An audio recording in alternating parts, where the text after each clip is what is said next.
बिस्मिल्लाहिर्रहमानिर्रहीम। Dear viewers, अस्सलाम वालेकुम। व्यूअर्स, आज की वीडियो मैं कैटेगरी बी यानी कि फार्मेसी असिस्टेंट वालों के लिए बना रहा हूँ। पिछली दो वीडियो में इनके लिए बना चुका हूँ, जिसमें इल्मुल अदविया यानी कि फार्मेसी, उसकी डेफिनेशन, उसकी इकसाम, उसके बड़े हिस्से और उसके बाद जो है मजमूआ कवानीन और अखलाक, इसके बाद केमिस्ट की दुकान का इंतज़ाम और फार्मेसी असिस्टेंट और फार्मासिस्ट की फार्मेसी में ज़िम्मेदारियाँ, इसके बारे में पढ़ा था। तो आज का जो हमारा टॉपिक है वो तिब्बती फार्मेसी यानी कि फ़िज़िकल फार्मेसी के मुताल्लिक़ है। तो इसमें जो कॉमन क्वेश्चन आ सकते हैं, जो इसमें MCQs बन सकते हैं, वो मैं आपको बताऊंगा। तो मैं उम्मीद करता हूँ आप अच्छी तरह लेक्चर को सुनेंगे और याद करेंगे। देखें, तैयारी आपने खुद ही करनी है।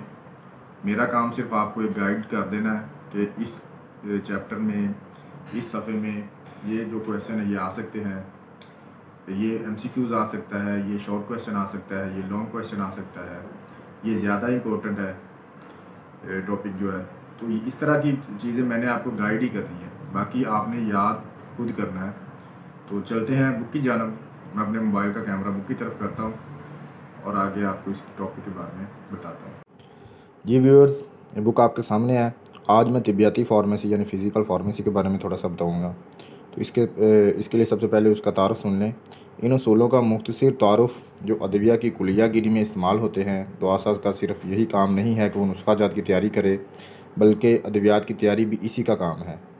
एक मददगार दुआसाज यानी असिस्टेंट फार्मासिस्ट को इन असूलों से भी किसी हद तक वाकिफ़ होना चाहिए जो अदविया की तैयारी में इस्तेमाल होते हैं। ख्वाह ये तैयारी छोटे पैमाने पर हो, यानी किसी फार्मेसी में तैयारी हो, जैसे मरहम, लोशन, क्रीम वगैरह किसी भी फार्मेसी में तैयार की जा सकती है, या वसी पैमाने पर बाज़ असूल जो नुस्खा जात या अदविया की तैयारी के मुख्तलिफ मराहल में इस्तेमाल किए जाते हैं, यहाँ पर दर्ज किए जाते हैं ताकि तुलबा के इल्म में इजाफ़ा हो। तो इसके आगे उसने हरारत के बारे में बताया। ये MCQs भी आ सकता है, डेफिनेशन भी पूछ सकता है कि हरारत की डेफिनेशन लिखें। तो इसमें आपने ये लाइन जो है ना वो लाजमी याद करनी है। अदविया की तैयारी में तवानाई की वो शक्ल जो बहुत अहमियत की हामिल है, हरारत कहलाती है। उसके बाद हरारत की पैमाइश के उसने तरीके बताए हैं। टम्परेचर, फ़ारेनहाइट का पैमाना। न्यूटन ने हरारत के तौल की तारीफ़ करने के लिए बर्फ़ और जिस्म के दरमियान हरारत को 12 दर्जा में तकसीम किया। गैप्रल फॉरन ने फ़ारेनहाइट के पैमाने को 96 दर्जे में तकसीम किया। तो ये इसके जो है ना ये भी आपने याद करना है। वो फ़ारेनहाइट के पैमाने की तारीफ़ पूछ सकता है। उसके बाद सेंटीग्रेड का पैमाना है। तो इसमें इसने लिखा है कि एंड्रस सेल्सियस ने सेंटीग्रेड का पैमाना वज़ा किया, जिसमें दो मुस्तकिल डिग्रियाँ इस्तेमाल की गई हैं जो इंतहाई कम और ज़्यादा दर्जा हरारत को ज़ाहिर करती हैं। इनको 0 और 100 दर्जा कहा गया है। ये भी डेफिनेशन आ सकती है, इसको भी आपने याद करना है। इन पैमानों के अलावा एक और पैमाना जो फार्मेसी में इस्तेमाल होता है, इसको कामल या मंतक एब्सोल्यूट पैमाना का नाम दिया गया है। हरारत की पैमाइश में दर्ज झैल तरीका भी राइज हैं। थर्मोकपल्स, ऑप्टिकल पायरोमीटर, ये खैर इतना इम्पोर्टेंट नहीं है, उसने खैर आप एक दफ़ा पढ़ ज़रूर लीजिएगा। इसके बाद उसने हरारत की तहलीक, उसके बारे में थोड़ा सा बताया है। रवायती इस्तेमाल के लिए हरारत को हासिल करने का तरीका यह है कि ठोस, माया या गैसी ईंधन को इस्तेमाल किया जाए। ठोस मतलब कोई कोयला शोयला, लकड़ी, माया पेट्रोल आ सकता है इसमें, गैस यानी वो आपको पता है सुई गैस वगैरह। तो ईंधन को इस्तेमाल किया जाए या बिजली की हरारत पैदा करने की सलाहियत से काम लिया जाए। बिजली की हरारत यानी कि बिजली के ज़रिए हीटर चला के उससे जो हीट निकलती है उसको इस्तेमाल कर लिया जाए किसी भी चीज़ को गर्म करने के लिए, कोई मिक्सचर तैयार करने के लिए, कोई दवाई तैयार करने के लिए। किसी ईंधन की हरारती कीमत ईंधन के तरकीबी अनासर के जलने और खारिज होने वाली हरारत पर मुनहसर है। ये तरकीबी अनासर कार्बन और हाइड्रोजन है। ये दो लफ्ज़ आपको पता होने चाहिए। ये MCQs में आ सकता है कि ईंधन के तरकीबी अनासर के जलने और खारिज होने वाली हरारत पर किन अनासर पर मुनहसर है। तो इसमें नीचे वो मुख्तलिफ जो है ना जवाब दे सकता है, जिसमें कार्बन और हाइड्रोजन इसका जवाब आपने याद रखना है। आगे है अमल एहतराक, तकसीदी कंबस्शन। दरअसल ऑक्सीडेशन अमल है। ईंधन की हरारती मकदार अमूमन हरारा की इस्तिलाह में BTU बरतानवी हरारती इकाई, BTU यानी बरतानवी टेम्परेचर यूनिट, ठीक है। बी ब्रिटिश, टी जो है वो टेम्परेचर और यू है यूनिट। बरतानवी हरारती इकाई में ज़ाहिर की जाती है। बरतानवी हरारती इकाई हरारत की वो मिकदार है जो सतह समुंदर पर 1 पाउंड पानी का दर्जा हरारत 60 फ़ारेनहाइट से 61 फ़ारेनहाइट तक बढ़ाने में इस्तेमाल हो। ये आपने इसकी डेफिनेशन है बरतानवी हरारती यूनिट की, तो आपने ये याद कर लेनी है। हरारत की तख्लीक में ईंधन का इस्तेमाल, इसमें उसने आगे बताया कि ये जो हरारत है वो किस तरीके से हासिल की जा सकती है। ठोस में उसने लकड़ी का कोयला, पत्थर का कोयला दूसरी किस्म का बताया है। माया ईंधन में जैसे कि ethyl alcohol, methyl alcohol, petrol, coal, oil, petroleum, benzene, gasoline, ईंधन का तेल वगैरह शामिल है, ये बताया है। ये आप सारे पढ़ लें, इसमें 2-3 नाम जो है वो याद कर लें कि माया ईंधन में कौन कौन सी चीज़ें हैं जो इस्तेमाल हो सकती हैं। गैसी ईंधन में कोयला की गैस, कुदरती गैस, सुई गैस। इसमें सुई गैस तो आपको पता ही है, तो साथ में कोयला की गैस, ये भी लफ्ज़ जो है याद कर लें। बरकी रो यानी बिजली। बरकी रो की ये खासियत है कि जब इंतहाई मुज़ाहमत वाली तारों में से गुजारी जाए तो हरारत पैदा होती है। इससे सलाहियत को हरारत पैदा करने के लिए मुख्तलिफ मसनूआत में इस्तेमाल किया जाता है, जिसकी मिसाल हीटर है। हीटर में आपका वो एक स्प्रिंग होता है, तो पॉजिटिव और नेगेटिव दोनों करंट जो हैं वो जोड़ दिए जाते हैं, तो मुज़ाहमत पैदा होती है, जिससे वो हीट स्प्रिंग से खारिज होती है। आगे है भाप के बारे में। भाप अज़ खुद हरारत हासिल करने का मंबा नहीं, मगर हरारत को ईंधन के जलने की जगह से इसके इस्तेमाल की जगह तक पहुंचाने का बहुत अहम और फ़ायदेमंद ज़रिया है। मसलन भाप जो है वो खुद तो उससे हरारत नहीं हासिल हो सकती, लेकिन एक जगह से भाप को दूसरी जगह पे पहुंचाकर हरारत को पहुंचाने के लिए ये जो है ना काम कर सकती है। इसमें आगे उसने लिखा कि अगर गैस को माया में कन्वर्ट करेंगे तो हरारत जो है वो गैस माया प्लस हरारत, यानी कि माया को अगर हरारत आप देंगे तो वो गैस में कन्वर्ट होगा। इसी तरह ठोस को आप हरारत देंगे तो वो माया में कन्वर्ट होगा। आगे हरारत के अमलियात, हीट प्रोसेस लिखा हुआ है। हरारत से मादा में तब्दीलियाँ वाक़ होती हैं। मादा की 3 हालतें हैं, ठोस, माया और गैस। ये तो हम बचपन में मुख्तलिफ़ किताबों में पढ़ चुके हैं कि माया की 3 हालतें हैं, ठोस, माया और गैस। ये आपको याद होना चाहिए लफ्ज़। मादा की एक हालत से दूसरी हालत में तब्दीली हरारत की वजह से वक़ूअ पज़ीर होती है। दर्ज झैल अलामती मसावात से ये बयान ज़ाहिर हो सकता है, यानी ठोस प्लस हरारत, यानी ठोस को हरारत देंगे तो वो माया में कन्वर्ट होगा। इसी तरह माया को हरारत देंगे तो वो गैस में कन्वर्ट होगा। जिस तरह पानी है तो उसे आप किसी भी केटली में रख के नीचे उसके आग जला दें तो उसमें उसके भाप बनना शुरू हो जाएगी, यानी कि वो गैस बनना शुरू हो जाएगी। इस बयान से वाज़ेह होता है कि हरारत पहुँचाने से ठोस माया में तब्दील किया जा सकता है, माया को हरारत पहुँचाने से गैस में तब्दील हो जाएगा। इन तब्दीलियों के मुख्तलिफ नाम हैं, तो दर्ज झैल हैं। उल्ट हालत भी दुरुस्त है, जब गैस माया में और माया ठोस में तब्दील हो तो हरारत खारिज होती है। यानी जब गैस माया में और माया ठोस में तब्दील हो तो हरारत खारिज होती है। गैस माया में कन्वर्ट हुई, यानी गैस पानी की शक्ल में आई तो हरारत खारिज हो गई। माया जो है वो यानी कि पानी की टाइप, लिक्विड टाइप जो चीज़ है वो ठोस में अगर कन्वर्ट हुई तो हरारत खारिज हुई। अब आगे क्योंकि ठोस को बाज़ हालतों में जिसका इन्हिसार बैरूनी दबाव पर है, ये मुमकिन है कि दरमियानी माया की हालत के बगैर बराह रास्त गैस में तब्दील कर दिया जाए।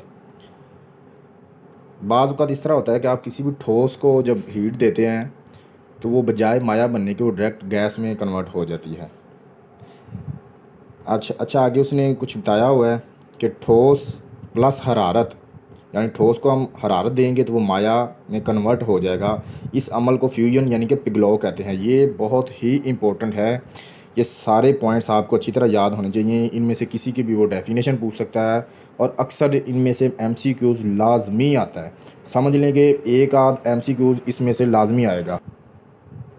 अब आगे माया को जब माया को हम ठोस में कन्वर्ट करेंगे तो हरारत जो है वो खारिज होगी। ठोस होना, सॉलिडिफिकेशन, इसमें ये इसकी आपने याद करनी है। फिर आगे है माया प्लस हरारत, यानी माया को जब हरारत देंगे तो वो गैस में कन्वर्ट होगा, तो इसको कहते हैं अमले तबखीर यानी इवेपोरेशन। इसके आगे भी डिटेल्स उसने दी हैं अगले सफ़े में। इसके बाद है गैस को जब माया देंगे तो वो हरारत खारिज होगी, तो इसको कहते हैं कंडेंसेशन यानी तकासुफ। उसके बाद है ठोस प्लस हरारत, यानी ठोस को आपने हरारत दी, वो माया बनने के बगैर डायरेक्ट गैस बन गई, तो इसको हम सब्लिमेशन कहते हैं, यानी अमले तसीद। गैस जो है वो ठोस की शक्ल में आ गई तो प्लस हरारत खारिज होगी, यानी गैस डायरेक्ट अपने ठोस की शक्ल में आएगी तो हरारत जो है वो खारिज होगी, इसको कंडेंसेशन कहते हैं, तकासुफ। अब आगे उसने लिखा हरारत से कीमियाई तब्दीलियाँ, यानी हरारत देने से अशिया में जो कीमियाई तब्दीलियाँ वाक़ होती हैं उसके बारे में उसने लिखा हुआ है। सबसे पहले पे है टोरीफेक्शन भूनना, उसके बाद कार्बन साजी कार्बोनाइजेशन, आतशगेरी इग्निशन, अमले खाकस्तर इंसिनरेशन, उसके बाद डिफ्लैग्रेशन और कैल्सिनेशन। ये सारी डेफिनेशंस बड़ी इंपॉर्टेंट हैं, ये मिक्स हो जाती हैं, तो इनको याद करने के लिए मैं आपको एक तरीका बताता हूँ। उसी तरीके से मैंने भी याद की थी, फिर भूलती ही नहीं है। तो इसका तरीका ये है कि टोरीफेक्शन रोस्टिंग भूनना वो तरीका है जिसके ज़रिए कार्बोनाइज से कम दर्जा हरारत पर नामियाती वेजिटेबल अनासर के कुछ अज्जा में तब्दीली लाई जाती है, मसलन कॉफ़ी को भूनना। ये आपने याद इस तरह करनी है कि आपने ये वो तरीका नहीं याद पढ़ना, क्योंकि इस तरह वो सारे वो मिक्स हो जाएगा। आपने याद करना है कि भूनना, लफ्ज़ आपने भूनना बोलना है, और उसके बाद जिसके ज़रिए कार्बोनाइज से कम दर्जा हरारत पर नामियाती वेजिटेबल। जब ये भूनना से आप डायरेक्ट जिसके ज़रिए कार्बोनाइज से कम दर्जा हरारत पर आप आएंगे ना, तो इस तरह याद करेंगे, इसी तरह पढ़ेंगे, तो ये फिर भूनने का लफ्ज़ जब भी आएगा तो आपकी ये वाली लाइन माइंड में आएगी। उसके बाद है कार्बन साजी यानी कार्बोनाइजेशन। ये वो तरीका है जिसमें हरारत के ज़रिए बगैर हवा पहुँचाए नामियाती अनासर से इसके वोलेटाइल अज्जा अलग किए जाते हैं, और बाकी बचने वाले अज्जा स्याह रंग के होते हैं जो कि चारकोल या कोयला से मुमासलत रखते हैं, मसलन स्याह हड्डी, लकड़ी का कोयला, चारकोल। नामियाती अनासर जो कि कार्बन और हाइड्रोजन पर मुश्तमिल होते हैं, इनको नामियाती अनासर कहते हैं। गैर नामियाती अनासर वो हैं जो कार्बन और हाइड्रोजन के अलावा बाकी तमाम मरकबात पर मुश्तमिल होते हैं। आगे आतिशगिरी इग्निशन। इस तरीके में ठोस या नीम ठोस अशिया को शिद्दत से हरारत पहुँचाई जाती है, जिसके नतीजा में आखिर में सिर्फ खाक इनऑर्गेनिक मैटर बाकी रह जाता है और तमाम नामियाती मादा ऑर्गेनिक मैटर जल जाता है। इनऑर्गेनिक मैटर यानी कि गैर नामियाती मादा, जिस तरह मैंने आपको नामियाती मादा और गैर नामियाती मादा के बारे में बता दिया है कि नामियाती मादा यानी कि ऑर्गेनिक मैटर कार्बन और हाइड्रोजन पर मुश्तमिल जो अशिया उनको नामियाती ऑर्गेनिक मैटर्स कहते हैं। ये भी याद कर लेनी। इसका भी तरीका ये है कि आतिशगिरी आतिशगिरी इस तरीके में ठोस या नीम ठोस, इस लफ्ज़ को इसके साथ मिला के आपने याद करना है, फिर ये भूलेगा नहीं। आगे है अमले खाकस्तर। ये वो तरीका है जिसमें नामियाती मादा को हवा की मौजूदगी में जलाया जाता है, जिसके नतीजे में सारी की सारी कार्बन जल जाती है, बाकी कुछ नहीं बचता। डिफ्लैग्रेशन। इस अमल में एक गैर नामियाती मरकब इनऑर्गेनिक मैटर, ठीक है, उसको को दूसरे गैर नामियाती मरकब के साथ गर्म किया जाए, यानी एक गैर नामियाती मरकब को दूसरे गैर नामियाती मरकब के साथ गर्म किया जाए तो ऑक्सीजन पैदा होती है। ये आपने अच्छी तरह देख लेना है कि एक गैर नामियाती मरकब को दूसरे गैर नामियाती मरकब के साथ गर्म किया जाए तो ऑक्सीजन पैदा होती है, ये आपने याद कर लेना है। आगे है कैल्सिनेशन। ये वो तरीका है जिसमें हरारत से गैर नामियाती मादा इनऑर्गेनिक मैटर से वोलेटाइल अज्जा अलहदा किए जाते हैं, इसमें मादा की हालत तब्दील नहीं होती। ये आपने सारी डेफिनेशंस अच्छी तरह याद करनी है, बड़ी इंपॉर्टेंट है। इसे बेशक रट्टा मारें, जो मर्ज़ी करें, बार बार पढ़ें, ये सारी आपको याद होनी चाहिए। इनमें आगे फिर इंपॉर्टेंट बड़ी डेफिनेशन है, वो है अमले तबखीर यानी वेपोराइजेशन। इस अमल में हरारत देने से मादा की हालत माया से गैस में तब्दील हो जाती है। इस अमल में इस्तेमाल होने वाली हरारत को हीट ऑफ वेपोराइजेशन कहते हैं। ये हीट ऑफ वेपोराइजेशन भी क्वेश्चन बन सकता है। वेपोराइजेशन यानी अमले तबखीर, ये भी क्वेश्चन आ सकता है कि इसकी डेफिनेशन लिखें। इस तरीक़ा से वोलेटाइल अशिया को नॉन वोलेटाइल अशिया से मुख्तलिफ दर्जा हरारत पर अलहदा किया जाता है। वोलेटाइल अशिया वो होती हैं जो उड़ने वाली होती हैं, यानी उनको आप हीट दें तो वो भाप बनकर उड़ना शुरू हो जाती हैं। आगे है इवेपोरेशन। ये भी इम्पोर्टेंट है। जब अमले तबखीर यानी कि ये वेपोराइजेशन, अमले तबखीर वेपोराइजेशन का तरीका वोलेटाइल माया को माया मिक्सचर से अलहदा करने के लिए इस्तेमाल किया जाए तो इस तरीक़ा को इवेपोरेशन कहते हैं।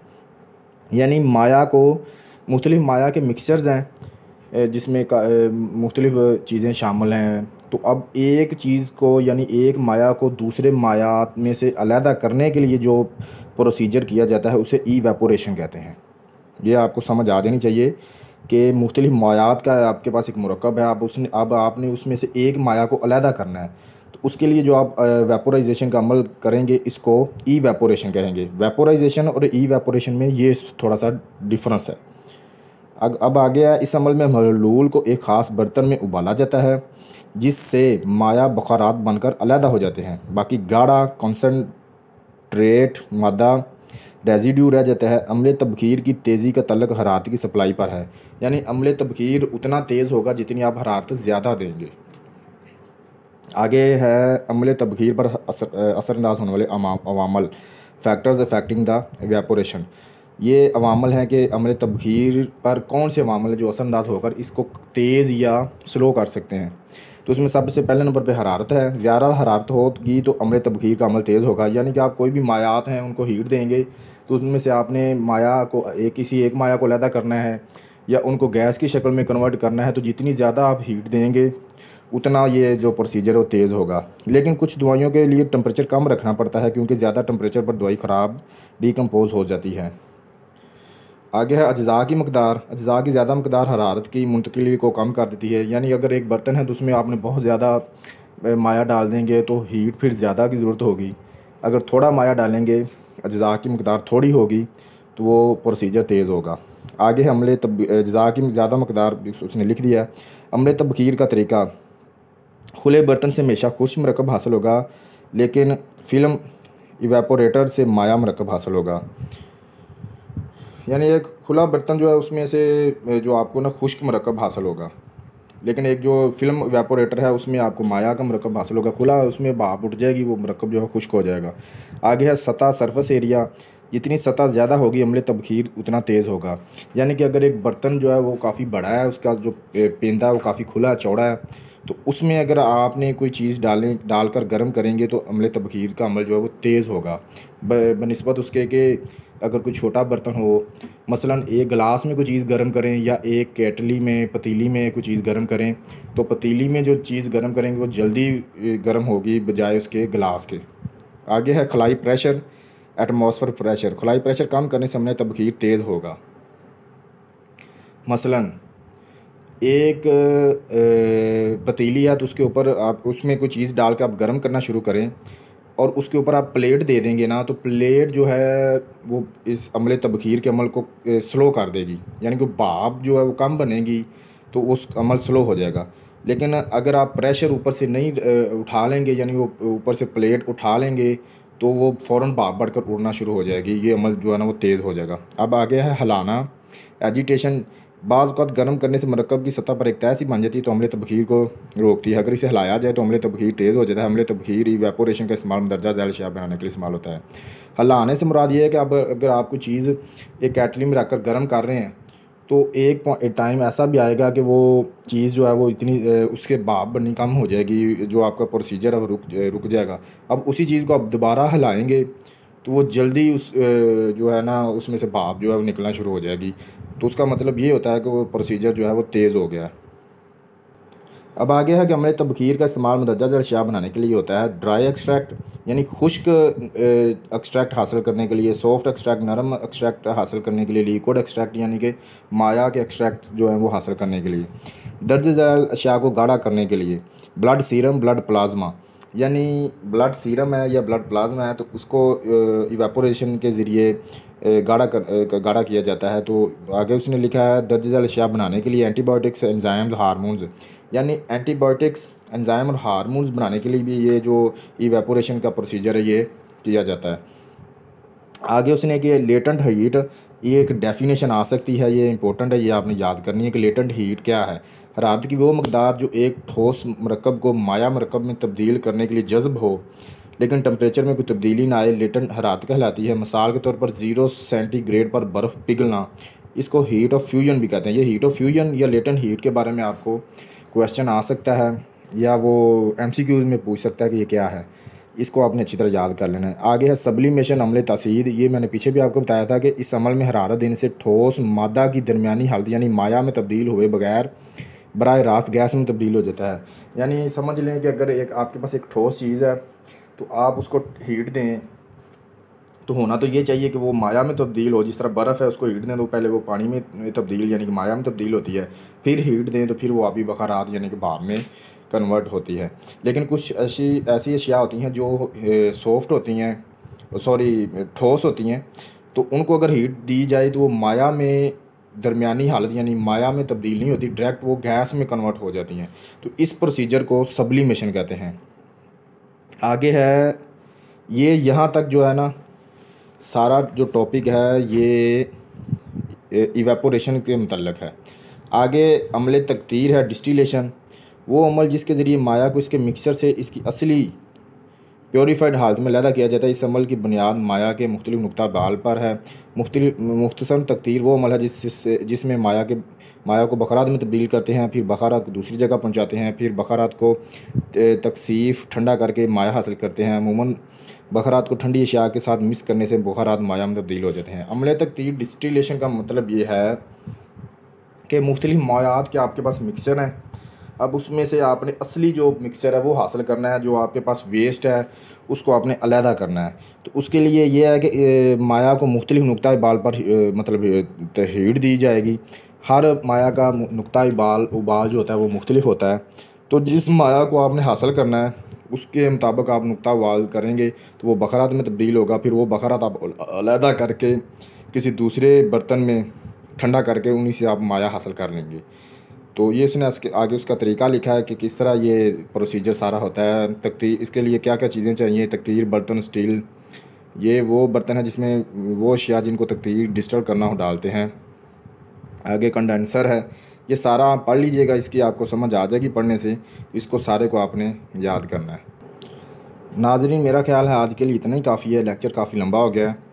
तो कल इंशाल्लाह ताला या नेक्स्ट जो भी लेक्चर होगा उसमें हम अमल तकतीर से फिर स्टार्ट लेंगे। तो आगे जितनी भी इसकी सारी डिटेल्स हैं उसके बारे में आपको बताऊंगा मैं। तो इंशाल्लाह ताला मिलते हैं अगली वीडियो में, तब तक के लिए अल्लाह हाफ़िज़।